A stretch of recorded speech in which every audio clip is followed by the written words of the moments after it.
দলের মনোনয়ন সংগ্রহ করেছেন, সংগ্রহ করে যেটা জমা দিয়েছে তাদের সাক্ষাৎকার অনুষ্ঠান হবে। এবং আমাদের যে গঠনতন্ত্র অনুযায়ী দলের মনোনয়ন বোর্ড যেটা, অর্থাৎ এটা সভাপতিত্ব করেন দলের চেয়ারম্যান এবং সদস্য থাকেন দলের স্ট্যান্ডিং কমিটির মেম্বাররা, জাতীয় স্থায়ী কমিটির সদস্যরা, তারা বসবেন, বসে সাক্ষাৎকার নেবেন।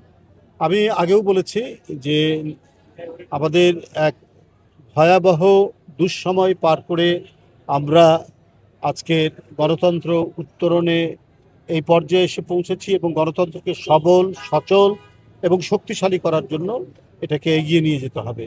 সেই ক্ষেত্রে মহিলারা যে অবদান রেখেছে বিগত 15-16 বছরের আন্দোলনে, 17 বছরের আন্দোলনে, নিঃসন্দেহে তাদের সেই অবদানকেও মূল্যায়ন করা হবে। এবং সেই ক্ষেত্রে আপনারা জানেন যে অনেক মহিলা নেত্রী আমাদের, তাদের নামে মিথ্যা মামলা হয়েছে, তারা শর্টগানের গুলি খেয়েছে, তাদের বাড়িতে ভাঙচুর করা হয়েছে, তাদের সন্তানদেরকে ধরে নিয়ে যাওয়া হয়েছে শুধুমাত্র রাজনীতি করার কারণে এবং রাজনৈতিক আদর্শের কারণে। এই পৈশাচিক বিভীষিকা তো 16-17 বছর ধরেই চলেছে।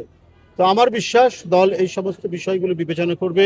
পাশাপাশি সংসদে কথা বলা এবং কথা বলার জন্য এবং আইন প্রণয়নের ব্যাপারে যে জ্ঞান থাকা দরকার, যে শিক্ষা থাকা দরকার, এই সব বিষয়গুলোও এখানে বিবেচিত হবে বলে আমি মনে করি।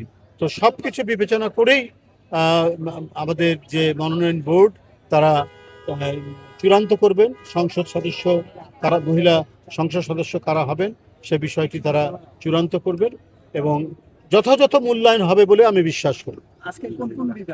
আজকে হবে রংপুর বিভাগ, রাজশাহী বিভাগ, খুলনা বিভাগ, বরিশাল বিভাগ, ফরিদপুর বিভাগ, 5টা বিভাগ আজকে।